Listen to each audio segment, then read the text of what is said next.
Hello everyone, I'm one of the seniors and my name is Kathryn, and today during my talk I wanted to go over one of the Psalms.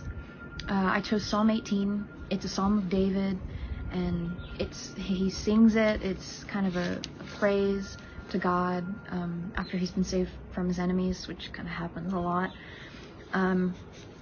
So I'm not going to read it here because it's kind of longer, but if you want to pause and read it, feel free. It's a really interesting psalm, but you won't have to read it to understand the talk. So, David, like us, had many things trying to take him down in life. Granted, we may not have had people out for our heads, but it does feel for everyone like life keeps throwing stuff at us.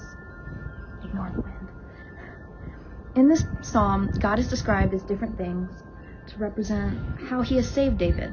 Like, David calls him his refuge, his rock. But he is also described as major storms, like earthquakes, lightning, rain, hail, that stopped his enemies in their tracks.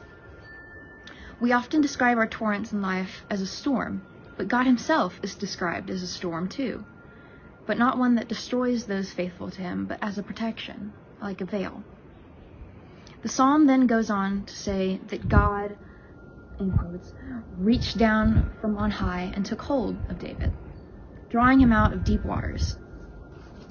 We can substitute this for our own lives. If we all call on God in these dark moments of our lives, he will answer us, but it may never look like what you think it will.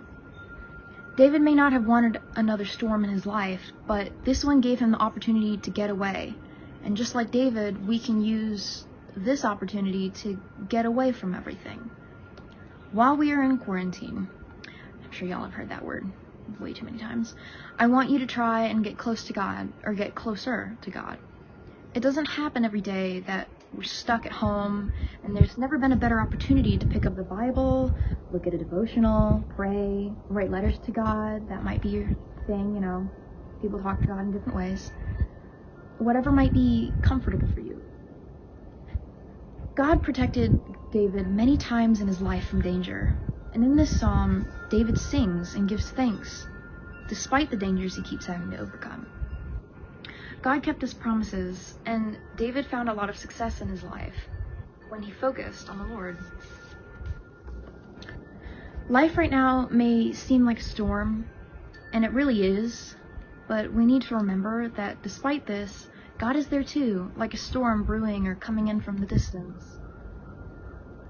Remember that even in times like these in our lives, we need to be willing to speak with God and give praise for what we do have.